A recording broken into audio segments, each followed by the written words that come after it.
I'm going to bust 5 Washington, D.C. myths so that you know the truth when you come.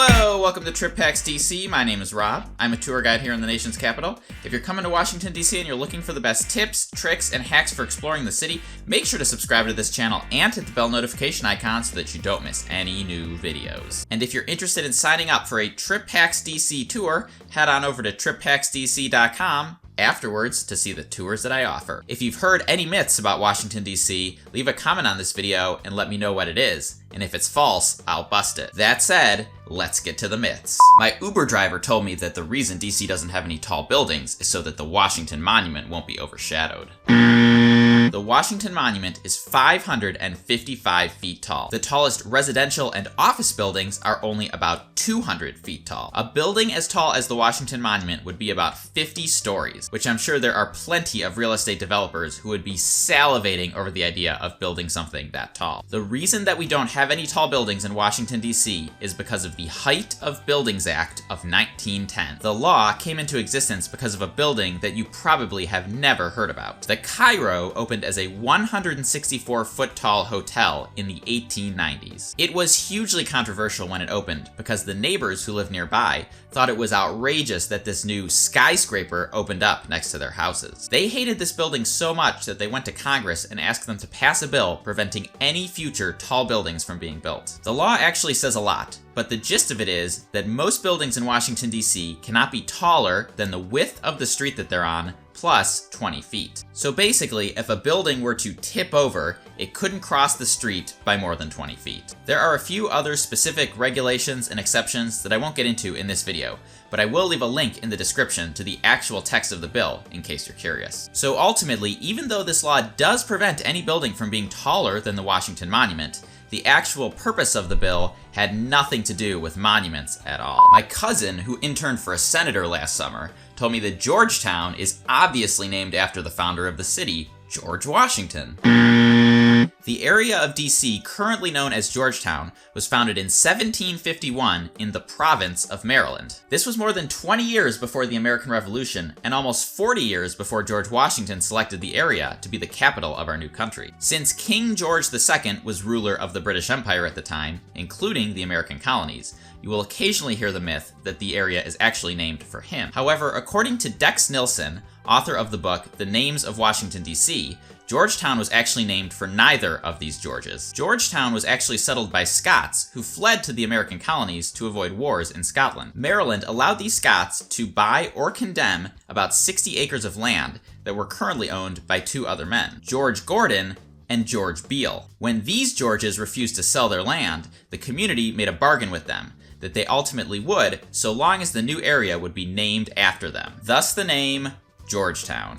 At happy hour, some 20-somethings were telling me that nobody's actually from D.C.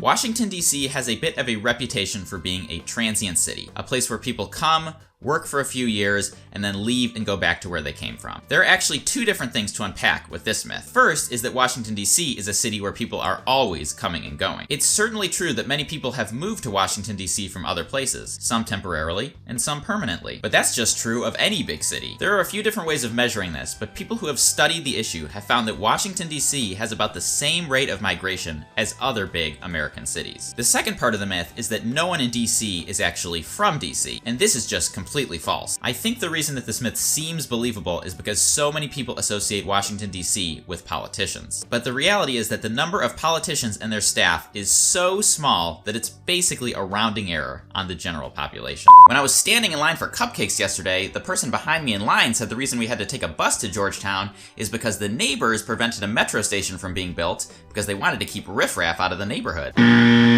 When you come to DC and go to visit Georgetown, you will discover that it is actually a pain to get to because there's limited transportation options. In the 1960s and 70s, when Metro was being planned and built, Georgetown was one of the highest end neighborhoods in the city. Many of the area's wealthiest residents chose to live here, including famously John and Jackie Kennedy. The myth when it comes to Metro is that the neighbors fought and stopped a station from being built because they thought it would bring crime to the neighborhood. And while it's probably true that at the time some Georgetown residents protested on these grounds, The reality is quite a bit different. In Zachary Schrag's book, The Great Society Subway, he writes that the real reason there's no Georgetown Metro station is purely geographic. The center of Georgetown, where you'd practically place a metro station, is really close to the Potomac River. The way it was ultimately designed is that from the Foggy Bottom station, Metro gradually tunnels down until it's actually underneath the river. A station in Georgetown would have either required an extremely deep station or a really steep tunnel to get down under the river. Now, whether Georgetown residents could have actually stopped a metro station from being built is certainly debatable,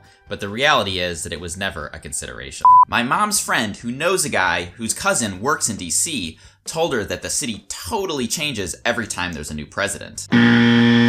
This one is similar to the myth that no one is from DC. The reality is that a very, very tiny percentage of the total population works for a presidential administration. So this idea that when one president leaves office, there's some kind of mass exodus from the city, and when the next president starts his term, there's a huge influx of new people, is a bit overblown. Even in the federal government, almost all employees are civil servants, which means that they serve no matter who is in office. While things might feel quite a bit different on a national level, the local vibe is actually a lot steadier than you might imagine. And that's it! Thank you for watching this video. If you found it helpful, you can subscribe to this channel by clicking on the TripPacks DC logo, which is popping up right now at the bottom of the screen. And if you're coming to DC and you want to sign up for a TripPacks DC tour, you can click on the Capitol Dome on the left side of my head. That'll take you over to trippacksdc.com, where you can see the tours that I offer. Enjoy your trip!